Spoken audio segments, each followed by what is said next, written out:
And now let's talk about remediation for web reconnaissance. So because of the nature of web reconnaissance, we can't really completely prevent it from happening. And it's something that is kind of a mixed blessing. It's on the one hand, you don't really want your attackers to be collecting information on you that they can later use in an attack. But on the other hand, if you have a presence online as a business or as an entity, there's not really going to be a great way to completely hide all information. So the idea is really to not make sensitive information easily accessible, or to separate between information that you want to provide to your customers and the information that's only really valuable to potential attackers. And that's what we're going to talk about here is practices more than specific tools. For example, the practice of logging and monitoring, it's useful for many different applications, this being one of them, where we can see whether there are people coming into our network and accessing our systems, and those people can be identified by things like agent strings and IPs. And when I say people, I don't actually mean that it's always going to be actually individuals. It's usually going to be some sort of a bot, or what's known as a spider, which is an indexer. And some of them are well known, some of them are less well known, and we can update our databases to collect lists of these, and we can decide which ones we want to let in and which ones we don't. And that lets us figure out who is collecting what kind of data on us. And also it'll show us that once a potential recon agent is coming into our system, what are they looking at? What kind of services are they accessing? And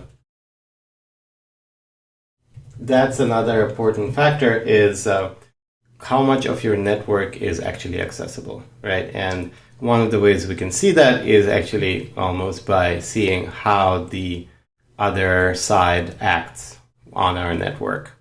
So, for example, if you know that you have a server and that server has some important information, but it's supposed to be inaccessible to those outside the network, those who are just blindly searching around, but then you see in your logs and through your monitoring of the network, you see that there are actually requests that are through whatever routing or through an application maybe making their way to the server that you thought was not accessible.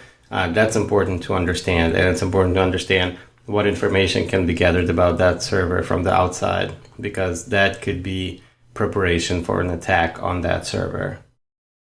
And once you know who your potential recon agents are, and if you have outside resources that show you what kind of bots or what kind of networks might be looking at your particular set of resources, whether it's your website or some APIs that you provide, or just your network assets like servers and storage, then you can decide which of these you want to let in and which of these you want to keep out. You can just have a policy by default to not allow anything that's just collecting metadata to come in. And then that way you can have a more, I guess, secretive approach to public-facing infrastructure.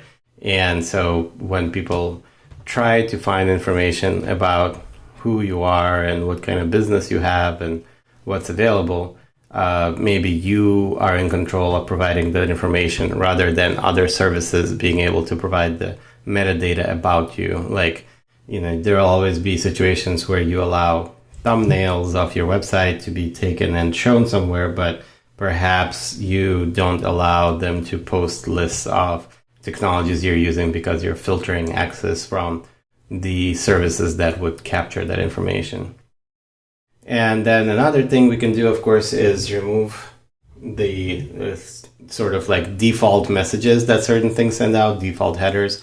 For example, with the Rails application, if you look at a page that is served by a Rails application, you will usually be able to tell that it is a Rails application because of just the way the page is structured and what it contains, the tokens and the headers that it has, the names of certain libraries that it's serving up in the JavaScript and CSS space.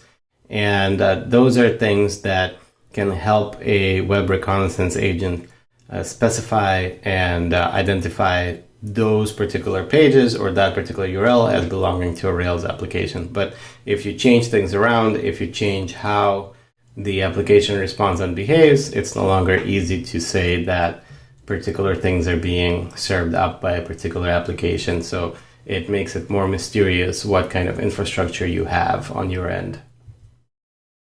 And then the other thing, it sort of goes hand in hand with the access filtering, is you can just prevent indexing of certain sites and certain APIs.